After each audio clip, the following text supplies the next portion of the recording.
Hello, everybody. Jess Lohse, another weekly update for SBCA, Structural Building Components Association. I am at the airport, so that's why the background is a little trippy. I'm in one of the lounges, but heading home from actually a very short trip back to DC for the National Association of Home Builders, the Building Systems Council. That's a whole other conversation if you'd like to have as far as what the BSC is and how to be involved with NHB. But beyond that, just a lot of stuff going on. It's busy summertime. We're just wrapping up our OQM, so I'm sure there's a little bit of a recovery, kind of a lag from that. But it was a great OQM. I talked a little bit about it last week, but I really had a lot of good, positive feedback about our format and the shorter speaker slots and really just kind of rapid fire and how that kept people's attention spans. So that's something that we'll look to incorporate into future OQMs. Not going to say everyone's going to be like that, but it is definitely one of our tools that we can put in our tool chest. Beyond that, just try to play catch up here with my to-do list of things I need to talk about. Tomorrow, Friday, we're going to be having a new email come out that's a weekly kind of digest, 5 things you need to know. So really just condensed. If you only open one email from SBCA, make it that one, just because it's going to summarize everything else. Hopefully, we're able to do a little bit better communicating through email where less is more. But with that, hopefully we get people to go through and see that.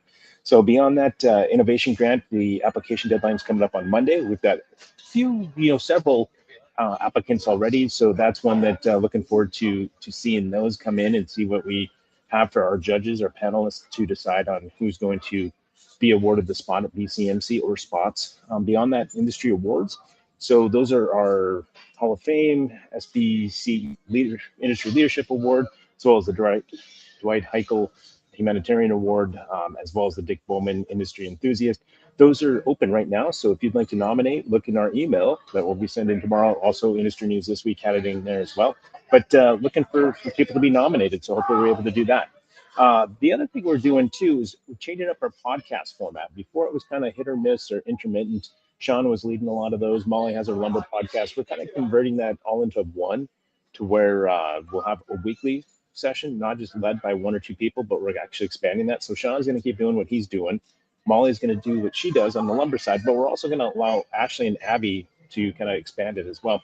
Abby and I are going to talk, probably once a month in a little bit more depth as far as things that are going on with the association, some of our goods and services. Ashley's going to be more education focused. So look for those to come up and, hit like, subscribe, listen to them. We appreciate all the interactions that way, but let us know how we do on them as well and what you'd like to hear more of beyond that. A couple other things coming out of the OQM, the professional membership, we updated that and we're going to be expanding the offering. So we're going to make it to where it's an individual based, primarily for smaller firms to be able to participate. It's going to be a $50 fee.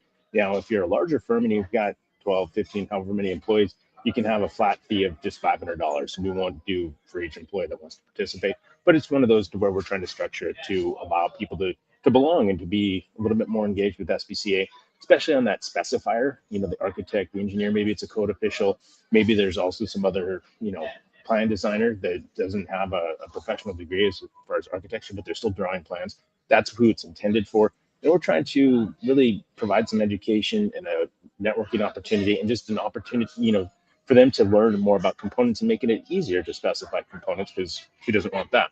Beyond that, a couple other things, a component craft, that's a AEC event. So that's kind of we'll do a regional basis, and that's going to be coming in 26, but that's just something that we got kind of in the works. Beyond that, the European Innovation Tour coming up in 2026 as well. And then additional advocacy efforts. We're thinking about maybe doing a pack or some other things to get us a little bit more involved in DC, probably on a smaller scale than what we did this year with the legislative fly-in as far as the number of people, but definitely one of those things that we're realizing the need to participate in that process and to make sure that components are not put at a disadvantage while also trying to work to provide any advantage we can for components. So that's kind of what we're working on. I'm heading home, so I'm going to be excited about that. Probably be there for a couple of weeks. We do have a TPI SBCA leadership meeting coming up in Denver in a couple of weeks. So we're looking forward to hanging out with our TPI folks, and our leadership from the executive committee will be there, and we'll talk about different issues for both organizations and how we can better work together to really help our industry move forward. So with that, I think I'm going to get out of here again on time at about 5 minutes. So till next week, peaks up, press on. We'll talk to you all a little bit later. Goodbye.